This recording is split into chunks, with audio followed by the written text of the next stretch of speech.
Good morning, everybody. Welcome back from Solomon Scott Selections here for Thursday, October 20th. For again today's play of the day, quick recap of what happened yesterday. We had a loss in the NBA with the Rockets and Hawks first half over 118.5 at minus 120 on BetMGM. Line closed at over under 120, and yet unfortunately the line movement did not matter as it did not get there. The pace was really good for the over for about a quarter and a half, but the second half of the first quarter absolutely killed us. We had 60 plus points in the second quarter. That was what we expected. We had 30 points or so in the first, I'd say 6.5 minutes of the first quarter, which is what we expected. But the second half of the first quarter absolutely killed us as the first quarter landed 46 and the game ended up going under in the first half. So either way, I picked up a loss there. Look for a bounce back winner here on Thursday. And for today's play of the day, going back to the NBA, looking at a game between the Clippers and the Lakers taking place at 10 p.m. Eastern Time. And for this matchup, going to go with the Clippers, minus 5.5 at minus 108 on FanDuel. Time recording of 2:30 a.m. Eastern Time. Couple reasons why I like the Clippers in the spot. First reason, the Clippers are actually healthy for once. Congratulations to them. But Kawhi Leonard and Paul George are actually able to play. And we know that's not going to be the case for that much longer based on the historical trends involving their injuries. But as of right now, Kawhi and Paul George are back. Also, Norman Powell, who missed a decent amount of games last year. So the Clippers are fully healthy, and I do think as a result, they are the much more talented roster in this matchup. Now, we saw the Lakers play against the Warriors in the first game of the season, and their issues from last year kind of carried over because their bench is awful, and they also still cannot shoot threes because the Lakers went 10 for 40 from the three-point line last game, and the Clippers were a top 10 three-point defense in the league, so I do think that the Lakers will struggle from behind the arc once again. But I mentioned how the Clippers are very deep and how the Lakers are not. I'm going to compare the benches, and I feel like the comparison is going to speak for itself. But the Clippers might be the deepest team in the league, and to go through their overall bench, you have John Wall, Norman Powell,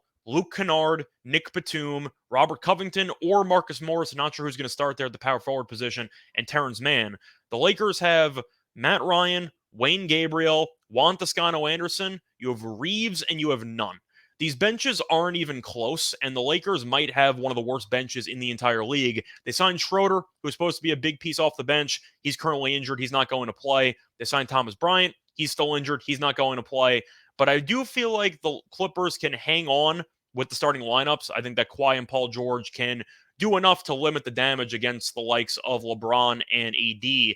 And I think eventually when LeBron or AD or both go to the bench, I think that's where the Clippers take over the game. I just think that the Lakers bench, which got torched against Golden State in the opener, should really struggle against this Clippers unit because you can make a serious case that a lot of the players on the Clippers bench would be starting on the Lakers. I think John Wall will be starting over Beverly. I think Powell might be starting over the likes of Walker. I think Batum might start over Walker. I think Covington or Morris would start over Walker. The point is, I do think the Lakers' overall supporting cast is pretty atrocious, and the Clippers are one of the best overall just teams in terms of overall roster, and that's why they had the highest win total in the Western Conference. They also have Ty Lue as a coach who's very solid. We saw Ham coach his first game after they fired Vogel. Did I think Ham looked good? Not really. I can't really tell how good he is yet. But the point is, I think with a brand new coach and with a very flawed roster, they're simply put outmatched here. And I think the Clippers should come out and dominate from start to finish. To go through some trends, though, the Clippers have owned this series for basically the last 10 years, if not longer.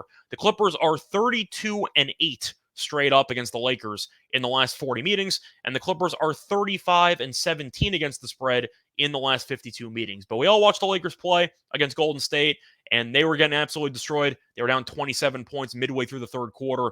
The Clippers are another elite team in the Western Conference. I think you'll see a similar story here. Lakers might perform decently with AD and LeBron to start the game, but once the benches come in, I think the Clippers are going to wear this team down over a full 48 minutes en route to a nice double-digit wins. Play that once again here for Thursday, October 20th is going to be on the Clippers minus 5.5 and minus 108 on FanDuel. Bye, everyone.